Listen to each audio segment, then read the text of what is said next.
বাংলাদেশি জামাতদের ঘোষণা হলো গিয়ে তারা নাকি ভারত দখল করবে।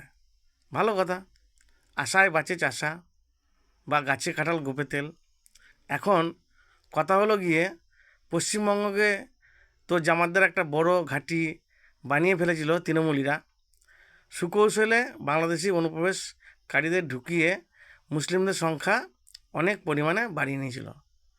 2026 পশ্চিমবঙ্গে বিধানসভা নির্বাচনে তৃণমূল কংগ্রেস জিতলে হয়তো সেই ইচ্ছা পূরণ হতো, অর্থাৎ পশ্চিমবঙ্গকে ভারত থেকে আলাদা রাষ্ট্র বানানোর চেষ্টা করা হতো। যদিও কেন্দ্রে আছে বিজেপি সরকার, সে আশা সমূলেই উৎপাটন করা হতো।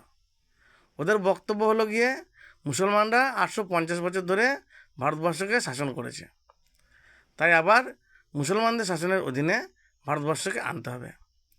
তখন বিজেপি ছিল না, এখন আয় তোরা দেখি তোদের কত দম।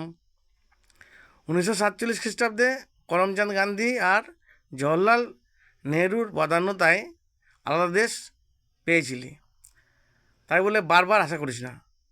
জওহরলালের বদান্যতায় কাশ্মীরের অর্ধেকটাও তোরা পেয়েছিলি, বাংলাটাও পুরোপুরি পেয়ে যেতিস যদি না আমাদের পশ্চিমবাংলার জনক শ্যামাপ্রসাদ মুখোপাধ্যায় মহাশয় না থাকতেন।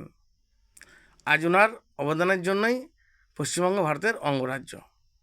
যদিও শ্যামাপ্রসাদ মুখোপাধ্যায়ের এই অবদানের কথা বিজেপি ছাড়া অন্য কোনো রাজনৈতিক দলই স্বীকার করে না।